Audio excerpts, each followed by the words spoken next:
Welcome back to another episode of How to Improvise in Music.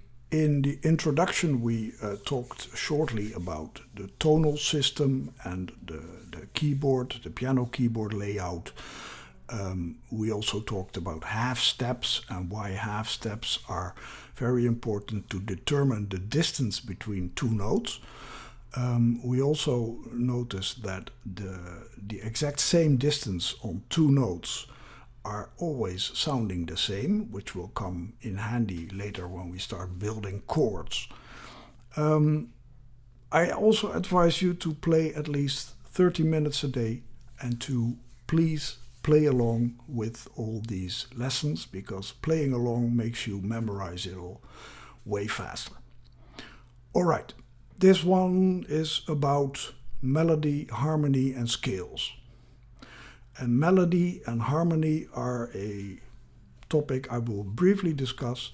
Everybody knows what a melody is. A melody is a piece of music that you can sing, that you get stuck in your head and you cannot get out of it. A melody is the key characteristic of a song.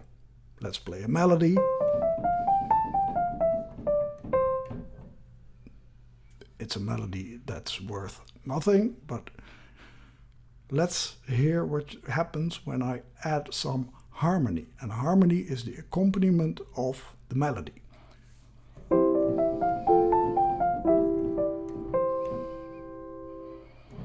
I play two simple chords in my left hand, and you have to remember that the melody together with the harmony is the complete music.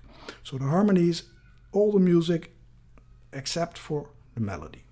So the harmony can also be, I play these two chords.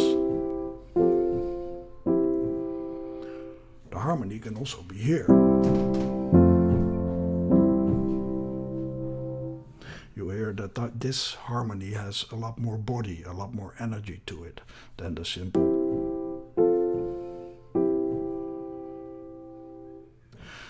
The chords itself are not a tune. You cannot sing along to just the chords. You sing along to the melody. The melody is the thing that your ear picks up as like the lead line in music, and the harmony is there to support it. You can also use harmony to put your melody in a different context. For instance,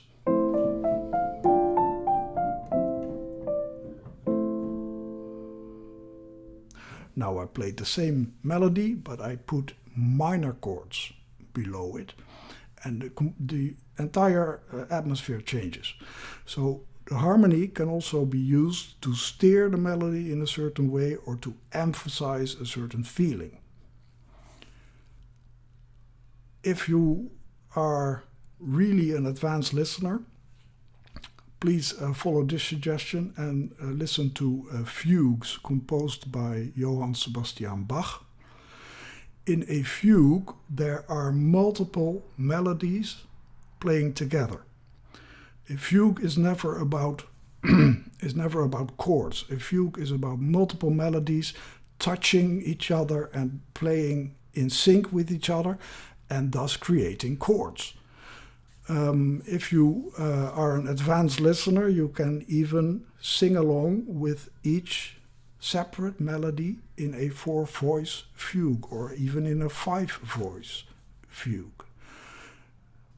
You can do that as part of your listening routine. I always have a list of stuff to listen to. I put them in my personal playlist, and when I'm commuting or whatever, I just listen to things I want to listen to.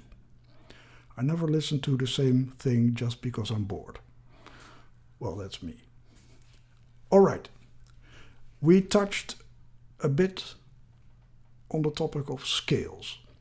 And a scale is actually nothing more than a group of notes. And the group of notes are the building blocks for chords and melody. I will give you now the scale of C major. I can also play it descending. You see there are 7 different notes. 1, 2, 3, 4, 5, 4, 7. And then we're back at the root note. We're back at the same note where we started. Every song has a certain scale to it. This is what we talk about when we say a tune is in C major or a tune is in D minor. All these different scales have certain characteristics, but also all these scales have chords in them. You can make melodies in them.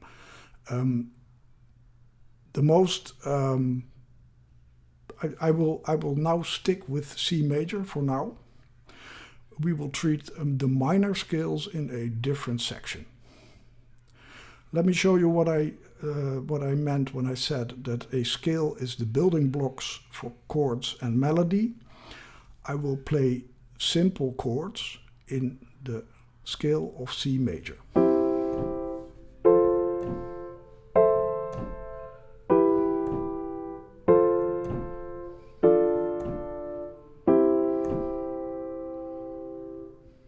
You can also make a melody with all the chords in C major.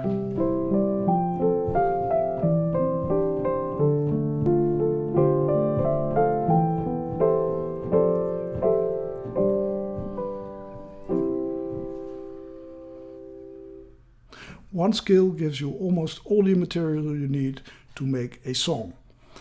We will talk about minor scales later, I told you, and I think this is enough for the introduction into scales. Please come back to my next episode where we talk about tension and release. Thank you very much.